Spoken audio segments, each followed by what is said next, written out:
Hello, everyone. My name is Alexander Lucard, and I am an HMIS system administrator for Montgomery County.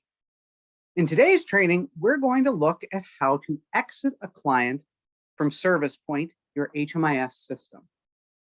And we're going to be looking at all the different types of entry exits here. So this is going to be a little bit of a long training because we're going to go through all the different types.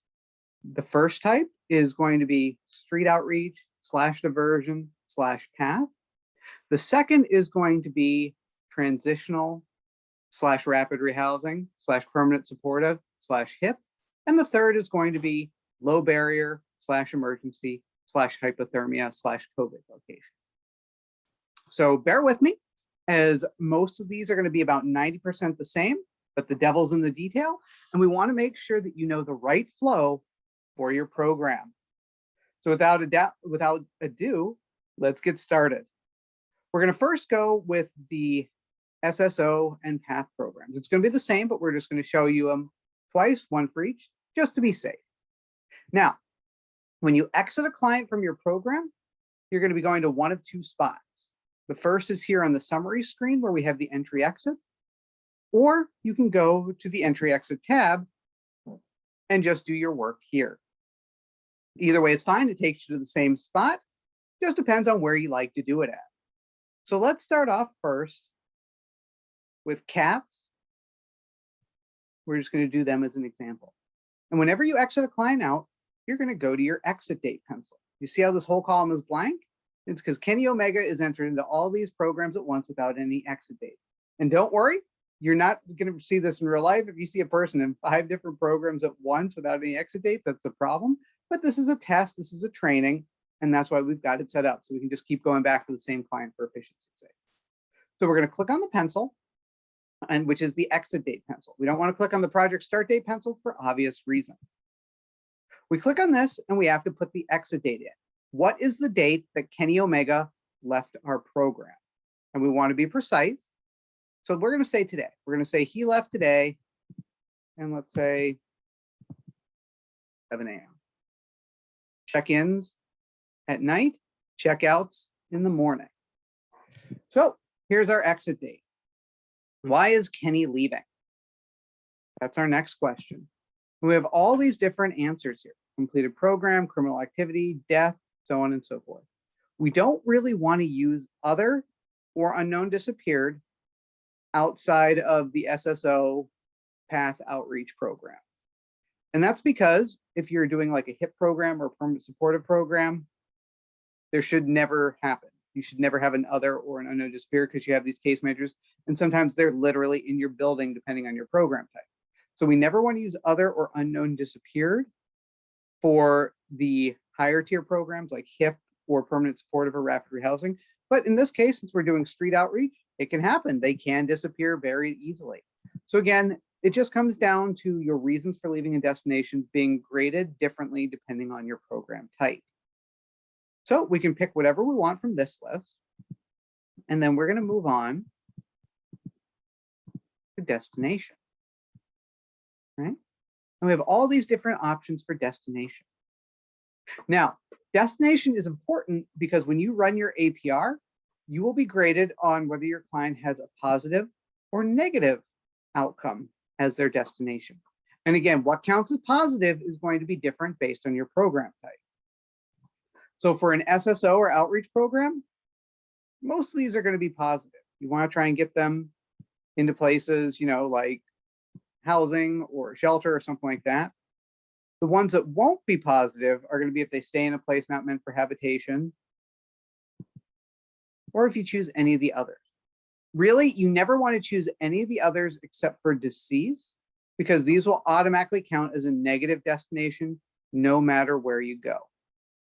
No exit interview completed, that's going to count as a negative. Other will count as a negative. Deceased will count as a neutral. It won't count as negative or positive, and we'll show you that in the APR in a bit. Client doesn't know, client refused, and data not collected. We never want to use these except for deceased, because it will automatically count as a negative destination. So we want to try and keep to this list, and it's pretty good because look how long this list is. We've got dozens of choices here. Where does the client go? Right? In this case, let's give him a positive destination and say he goes to transitional housing. Right? We just want to make sure that we get these two in. If we don't get these two in, we can get a destination error in our APR. That's section 6 under the income. I know it's a destination, but that's where they put it. And you'll also get an error again if you choose these. So if you choose any of these other options except for deceased, you're going to get dinged twice. Once as a negative destination under the destination section, and once under the section 6 for having a destination error. So again, don't choose these. You'll get dinged twice except for deceased. We're going to hit save and continue. And this is going to take us to the exit screen. When we've got all this information, what we're going to do is, since this is a CATS client, we're just going to go through and make sure that everything looks correct. If everything is correct, you're good to go. If there's a last minute change you need to make to the client, this is where you're going to do it. With any program, regardless of type, once you hit save and exit, you're done. You don't want to come back here or it will mess up your time limit score. So we can see all of this.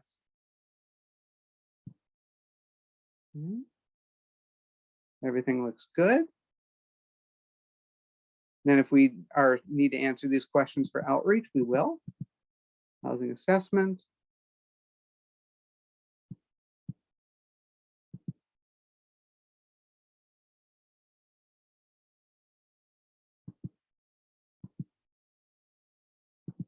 Just something like that.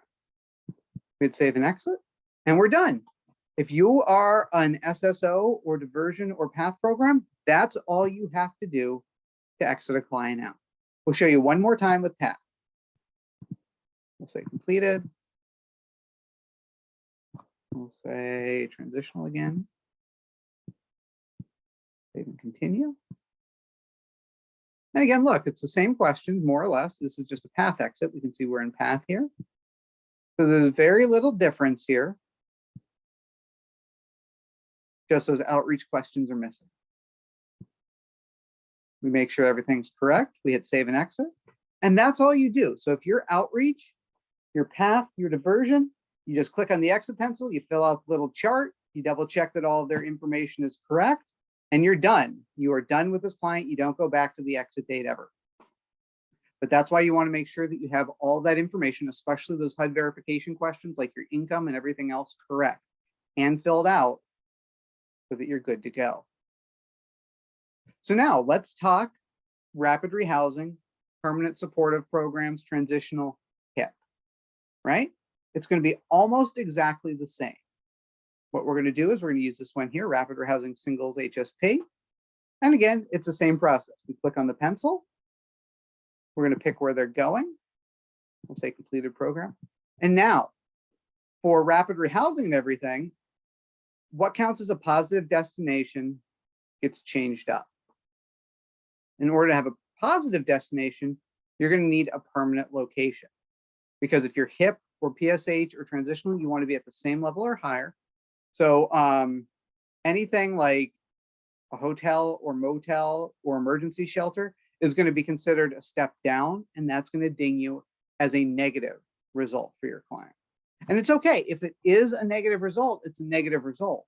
We want to be honest.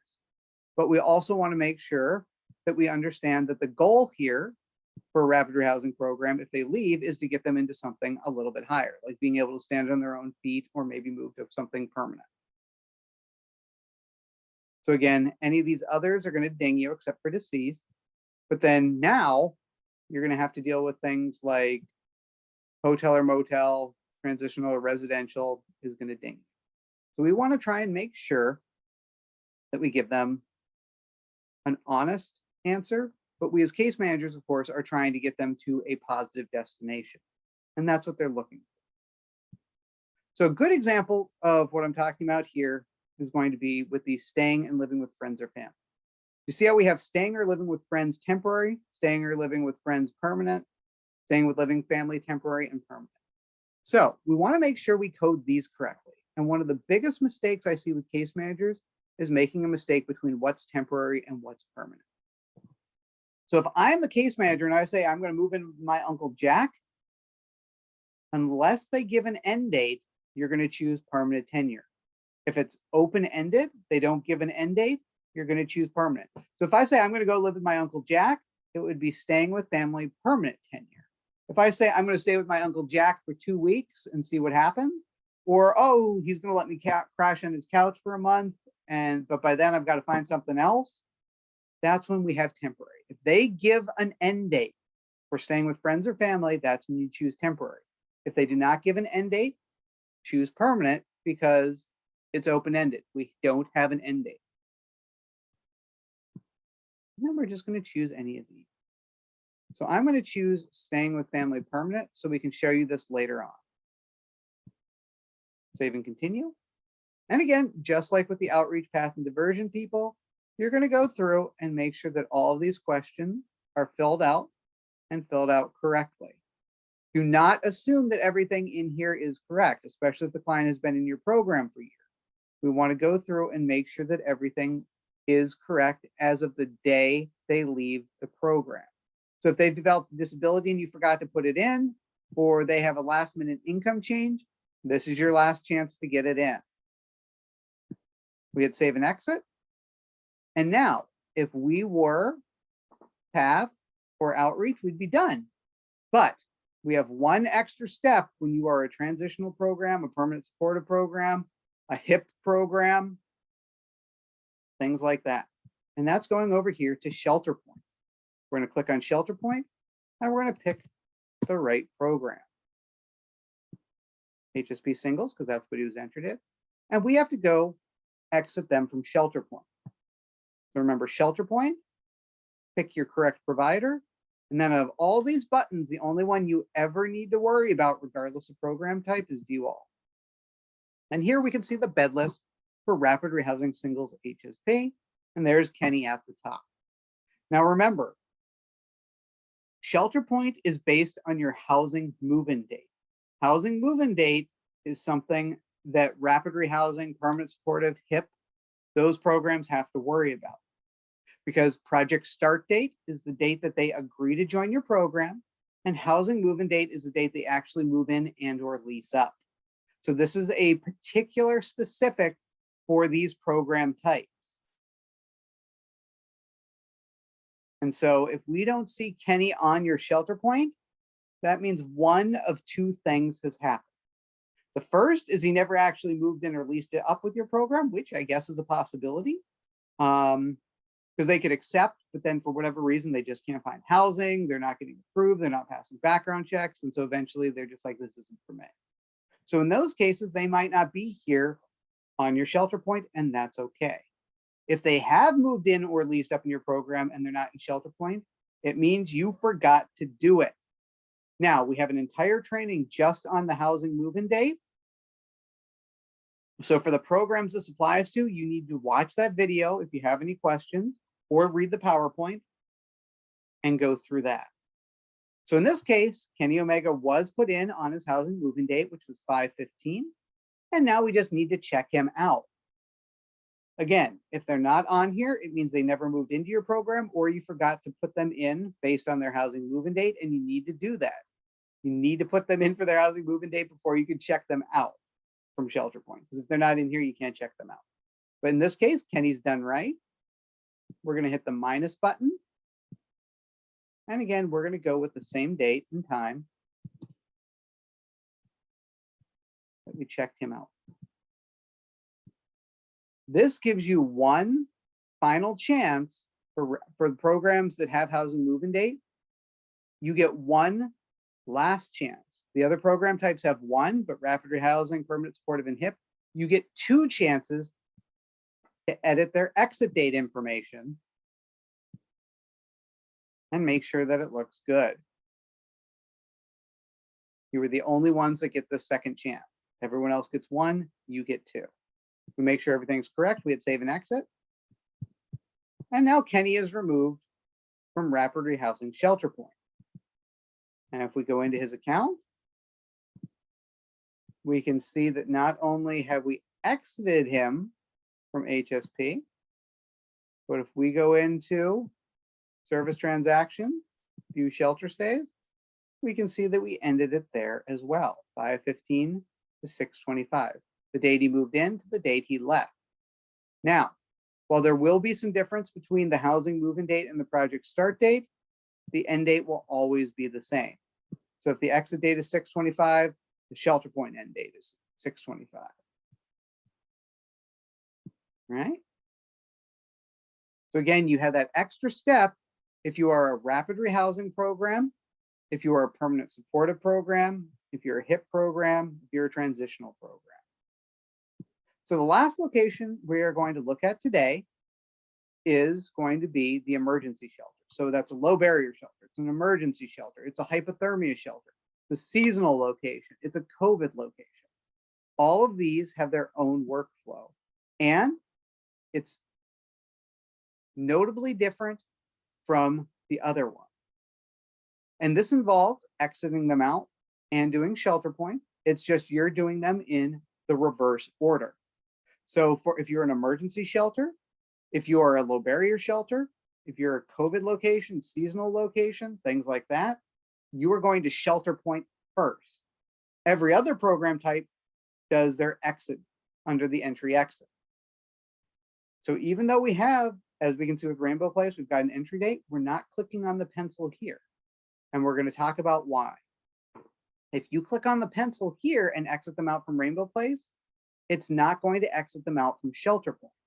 But if you exit them out from shelter point and you're an emergency shelter or any of those types that we've talked about, it's automatically going to exit them out for you. So you do shelter point first if you're an emergency shelter, low barrier shelter, COVID location, seasonal location, hypothermia location, because that cuts your work in half. Right? So let's do that now. We're going to go to shelter point. We're going to choose Rainbow Place.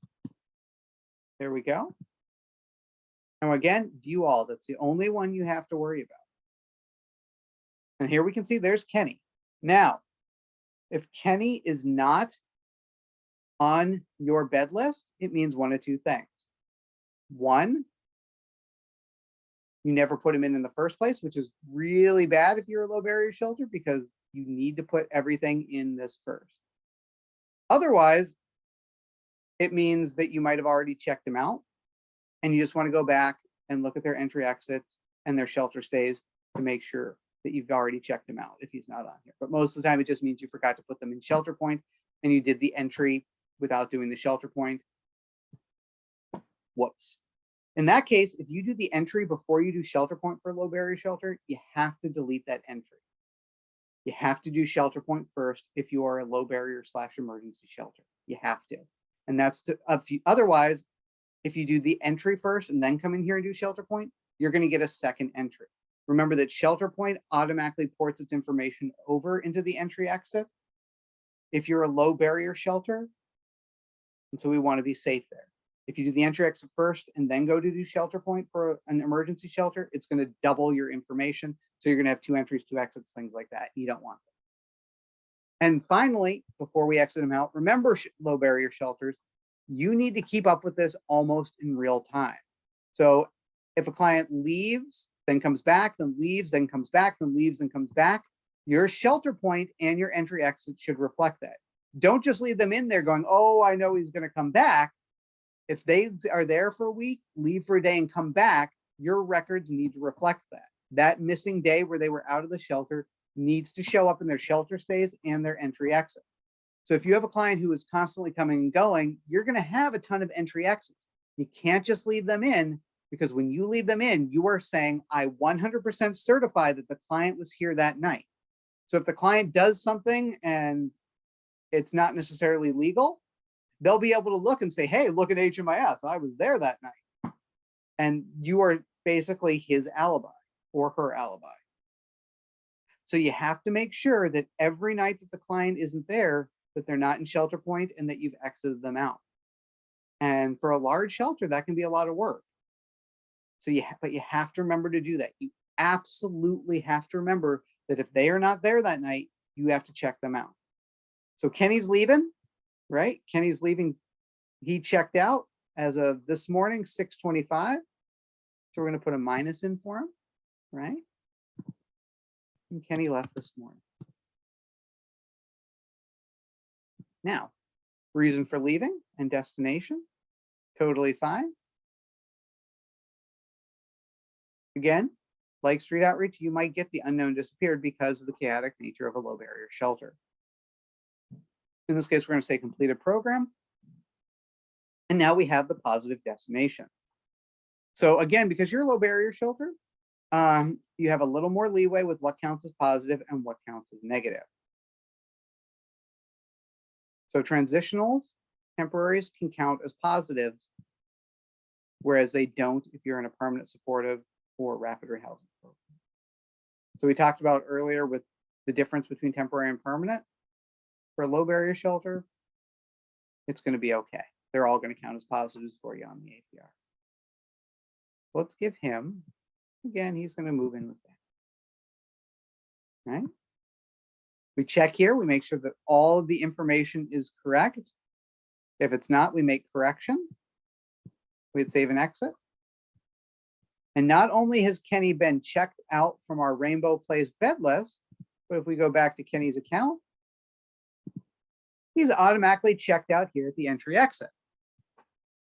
So again, all you have to do if you're a low barrier shelter is go into shelter point and exit them out there, and it will do the exit date for you. So if you're a low barrier shelter, you're just going to shelter point. If you're a street outreach, if you're PATH, your diversion, you're just going to go to the exit date. But if you're rapid rehousing, you're permanent supportive, here HIP, you're going to go to exit date and then shelter point. So you have to do more work than the other programs, basically. But it's okay because I know you're going to do it and I know you're going to do it right. So let's now go to the APR where I was talking about destination. We're just going to run a quick APR to show you what I was talking about. And we're going to run or single. I'm just going to run for years. And we'll cover this in APR trainings as well. But as long as we're here and we're talking about exiting client, I want you to see the importance of where they go.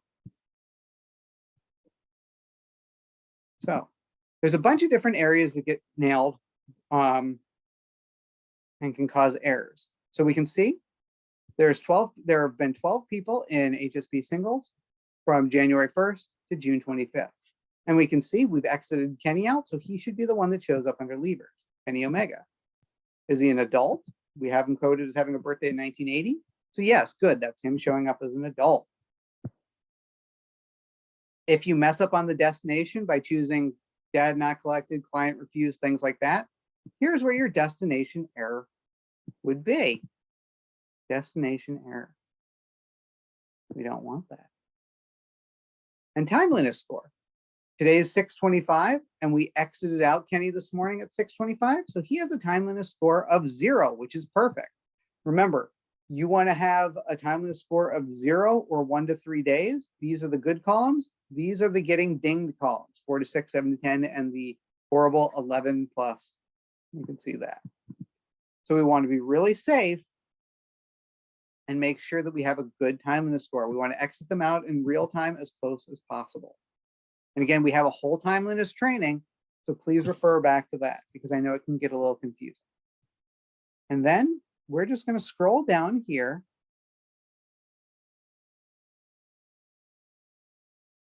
Long report to exit destination. And we can see the permanent destinations that we were talking about, the temporary destinations, institutional, and other. So again, which ones are positive and which ones are negative are going to depend on your program type. So because we're looking at a rapid rehousing program in this example, Kenny exited family permanent. Permanents are always going to be positive regardless of program type. However, if we had chosen a temporary destination, that would be a negative for a program like rapid rehousing, HIP, or permanent supportive, whereas it would be a positive destination for outreach or for an emergency shelter. So what counts as positive, what counts as negative is going to differ in the APR based on your program type. And we can see here, we have one positive housing destination, which is Kenny Omega, the one who left. And so you got to be mindful of where these categories fall. Again, we don't want data not collected, client doesn't know, client refused. These are always an other. These three are always going to ding you as a negative destination. They will never show up as a positive housing destination. Deceased is going to always show up as excluded from the calculation, so it's neutral. And that is how to properly exit a client from your program. We've looked at all the possible types here in Montgomery County and their workflows. I know some of you might have sat through going, oh, when's it going to get to me? But it's good to know all the types in case you change to a different program type. So if you're working on street outreach and then you get moved to permanent supportive, you can refer back to this video and see the difference between the two. Same with if you're a program manager or you're a program director and you have multiple types of programs under your belt. This way you can watch the video and see the difference and make sure that your case managers are coding correctly based on the program type. I hope that this was really helpful for you guys. Remember, you can refer back to this video or the PowerPoint training if you have any other questions. Thank you guys for joining me today, and I hope you have a great rest of your day. Talk to you later.